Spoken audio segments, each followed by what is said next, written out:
ఇక ఉండవల్లి సమీపంలోని ఉండవల్లి సెంటర్లో రాజధాని భూముల పరిశీలన సందర్భంగా ఉద్రిక్తత చోటు చేసుకుంది. వైసీపీ నేతలు పేర్ని నాని, లేళ్ల అప్పిరెడ్డి సిఆర్డీఏ పరిరక్షణ బృందాన్ని టీడీపీ సానుభూతి పరులు అడ్డుకున్నారు. ఈ సందర్భంగా వైసీపీ నేతలపై కోడిగుడ్లు విసిరినట్లు సమాచారం. లేళ్ల అప్పిరెడ్డి కారును ధ్వంసం చేసినట్లు తెలుస్తోంది. అనంతరం సిఆర్డీఏ పరిరక్షణ కమిటీ సభ్యులు పోలీసులపై రాళ్లు రువ్వడంతో పరిస్థితి ఉద్రిక్తంగా మారింది. ఈ ఘటనలో పలువురు పోలీసులకు గాయాలు కావడంతో వారిని ఆసుపత్రికి తరలించారు. ఘటనపై పోలీసులు విచారణ చేపట్టారు.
అమరావతి సమీపంలోని ఉండవల్లి సెంటర్లో రాజధాని భూముల పరిశీలన సందర్భంగా ఉద్రిక్తత చోటు చేసుకుంది.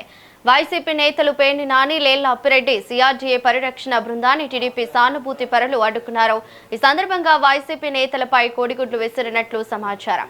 లేళ్ల అప్పిరెడ్డి కారును ధ్వంసం చేసినట్లు తెలుస్తోంది. అనంతరం సిఆర్డీఏ పరిరక్షణ కమిటీ సభ్యులు పోలీసులపై రాళ్లు రువ్వడంతో పరిస్థితి ఉద్రిక్తంగా మారింది. ఈ ఘటనలో పలువురు పోలీసులకు గాయాలు కావడంతో వారిని ఆసుపత్రికి తరలించారు. ఘటనపై పోలీసులు విచారణ చేపట్టారు.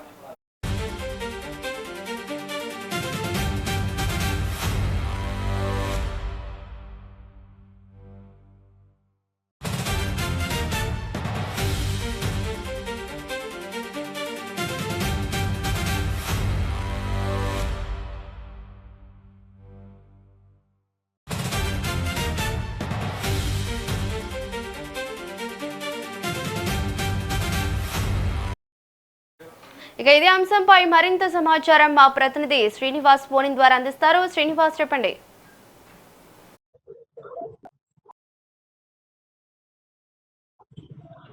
గుంటూరు జిల్లా ఉండవల్లి వద్ద ఉద్రిక్తత వాతావరణం కనుక వైసీపీ నేతగాని రాజధానిలో రైతులు అడ్డుకుని చూసినట్లయితే గనక బీజేపీ నేతలంతా కూడా రాజధానిలో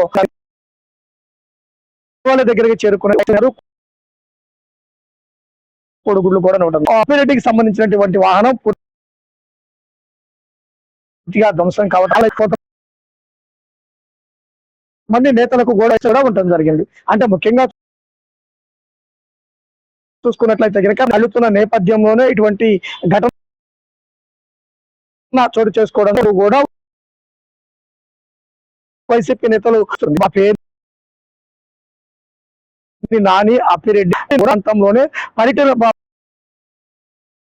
పరిశీలనకు వెళ్ళడం అయితే ఉండవల్లి సెంటర్ ఉందో ఆ పరిరక్షణ కమిటీ సభ్యుల మీదకు తెలుగుదేశం పార్టీ కార్యకర్తలు నాయకులు దూసుకొచ్చి రాళ్లు నువ్వి దాడులకు పాల్పడటం జరిగింది. అక్కడ ఘటనా దగ్గర ఉన్నటువంటి పోలీసులకు కూడా గాయాలు కావడం జరిగింది. వారిని ఆసుపత్రికి తరలించినటువంటి పరిస్థితి. పోలీసులు ఎక్కడికక్కడికి అక్కడ ఉన్న వారిని ఆపివేసి ఈ పర్యటన రద్దు చేయడం జరిగింది. కోరుగుడ్లు వాహనాన్ని కూడా ధ్వంసం చేసినటువంటి ఘటన నమోదు కావడం జరిగింది. ఇరువైపుల వారిని వారించేటు వారిని అటు చెదరగొట్టే పనిలో నిమగ్నం కావడం జరిగింది. అలానే గాయాలైన పోలీసులు ఉన్నటువంటి వైద్యశాలకి తరలిస్తున్నటువంటి పరిస్థితి కూడా ఉండడం జరిగింది. ప్రధానంగా చూస్తే గనక వైసీపీ ముఖ్య నేతలైనటువంటి లేళ్ల అప్పిరెడ్డి కారు ధ్వంసం చేశారు. అలానే అంబటి రాంబాబు, పేర్ని నానిపై కూడా కోడిగుడ్లతో దాడి చేసినటువంటి ఘటన అయితే గనక నమోదు కావడం జరిగింది. థాంక్యూ శ్రీనివాస్.